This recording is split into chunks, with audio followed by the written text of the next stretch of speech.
Why the main argument against withdrawing U.S. troops is bogus.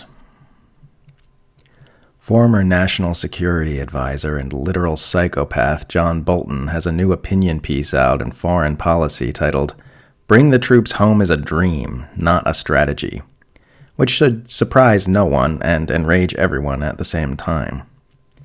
The fact that this reptile continues to be elevated on mainstream platforms after consistently revealing himself to be a bloodthirsty liar is all the evidence you need that we are trapped inside a globe-spanning empire fueled by human corpses. John Bolton has pushed for deranged acts of mass military slaughter at every opportunity.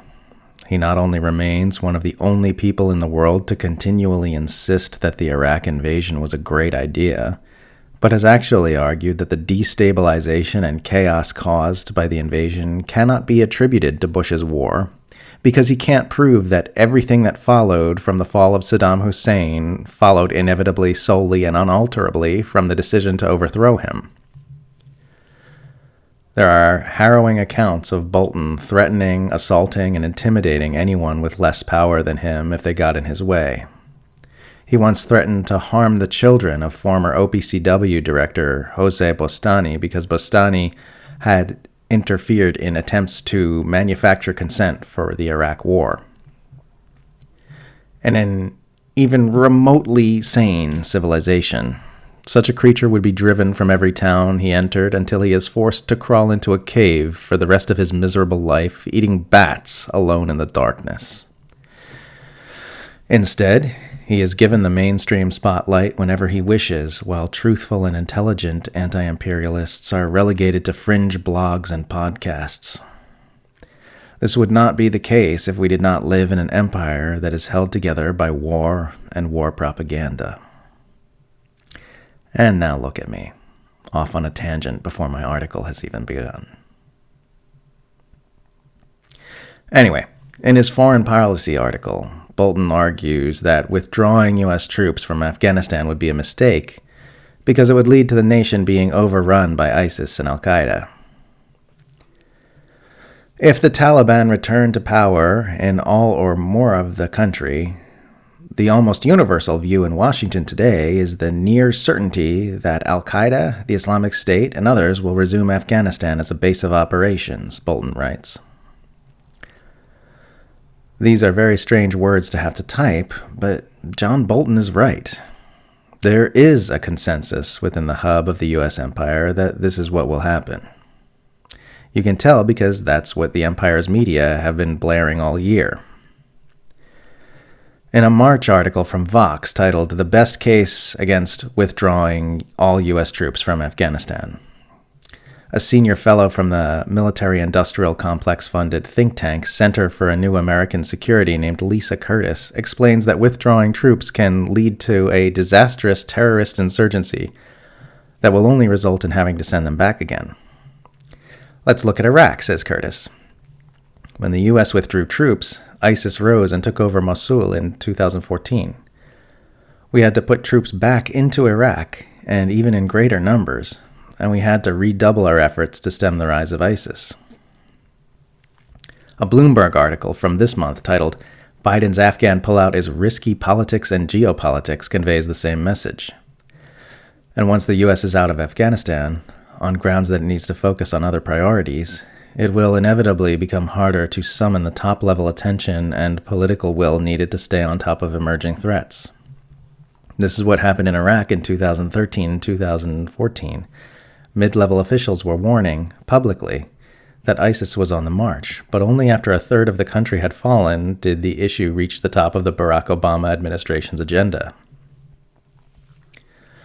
A Financial Times article a few days back titled, "Biden's Risky Afghanistan Withdrawal" says the same. Biden himself is well aware of the risks. It was he in 2011 who took charge of America's final pullout from Iraq.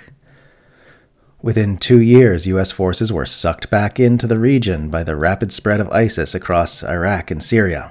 Then, as now, the temptation to proclaim an end to America's forever wars trumped the benefits of retaining a U.S. footprint to ensure against new deterioration. We hear this same narrative over and over and over again, whenever there's talk about withdrawing U.S. troops from any region, whether it be Afghanistan, Iraq, or Syria. This is going to be Obama's disastrous Iraq withdrawal all over again. Obama withdrew the troops in the early part of his term, but by 2014, Iraq had become so overrun by Islamic State that they needed to return to fight them off. This is because it has been Beltway church doctrine ever since the rise of ISIS that Obama was wrong to withdraw troops from Iraq. That it is Beltway church doctrine because it was a frenetic push to indoctrinate that narrative into Washington policymakers from day one. As soon as it became feasible, we had malignant warmongers like Dick Cheney penning op-eds about how bad and wrong the troop withdrawal was, effectively screaming, "See? It's always wrong to end wars," to ensure that a reduced global military presence never becomes the new normal for the U.S. empire. From that day onwards, Obama's Iraq withdrawal has been used to hammer home this narrative that withdrawing troops from anywhere is risky and irresponsible. There was a manic, almost orgasmic delight among warmongers at the fact that at last, at long, long last, they finally had some evidence that scaling back military expansionism is bad. The problem? It's bullshit. It's bullshit for a couple of reasons. Firstly, because the U.S. is not withdrawing from Afghanistan. It is just privatizing the occupation. Mercenaries, special forces, CIA operatives, and airstrikes will remain. And that's assuming there's even a troop withdrawal at all. As we sit here, the U.S. is actually beefing up its military presence in anticipation of Taliban retaliations for remaining in Afghanistan beyond the agreed-upon May 1st deadline. The logic, I suppose, being something like, we need to add forces to Afghanistan before we leave Afghanistan because we have to kill all the people in Afghanistan who want us to leave Afghanistan before we leave. In any case, the warmongers aren't actually worried they'll lose control of Afghanistan. They're just worried about people becoming too peace-happy. They threw all these melodramatic fits when Trump sought withdrawals that never happened as well. Secondly, it's bullshit because the warmongers are lying about why the U.S. re-entered Iraq in 2014.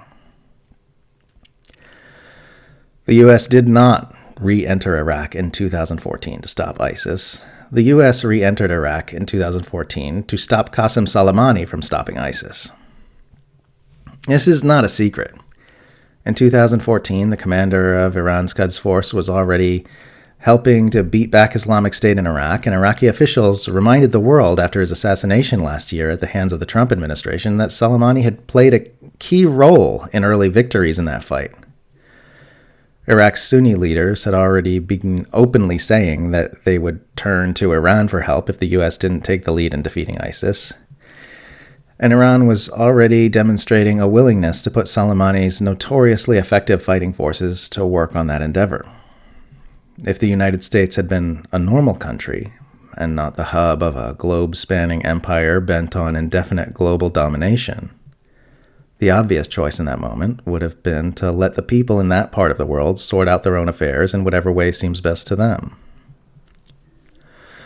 Because the United States is the hub of an empire that cannot tolerate the idea of another power being dominant in an oil-rich region it seeks to control for geostrategic reasons, allowing Iran and Iraq to become allied in that way was unthinkable. So, as usual, the narrative that Westerners were fed about U.S. troops being in the Middle East to fight terrorists was a lie. It was about geostrategic control of the world and its resources, just like it always is. The so-called war on terror has never been about defeating violent extremist factions. It's been about keeping the nations in the region from relying on Iran and its allies to defeat them, and about justifying endless military expansionism in a key geostrategic part of the world. It's been about ensuring the U.S. power alliance is the dominant military force in the Middle East, not Iran and other unabsorbed powers like Russia and China. Qasem Soleimani was the best argument against the war on terror. and was the leader best suited for bringing the region out of danger from violent extremist factions like ISIS and Al-Qaeda. And that is why he is dead now.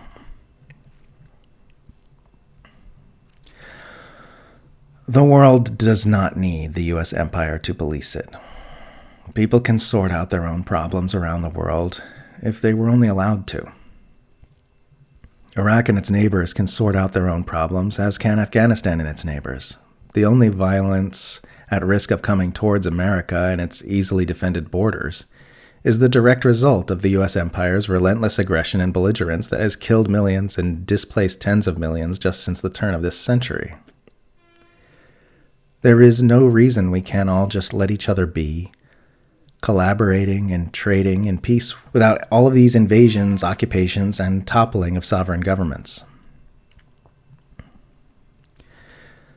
The empire's need to control the world's affairs is like a macrocosm of the human ego, which also exists out of fear that something bad will happen if I can't remain in control of it all. But the world is forever out of control, and attempts to rein it in can only lead to disorder and suffering. Our species will not survive if we cannot collectively learn to relinquish the impulse to control, both within and without, and let life dance to its own beat on this beautiful blue world.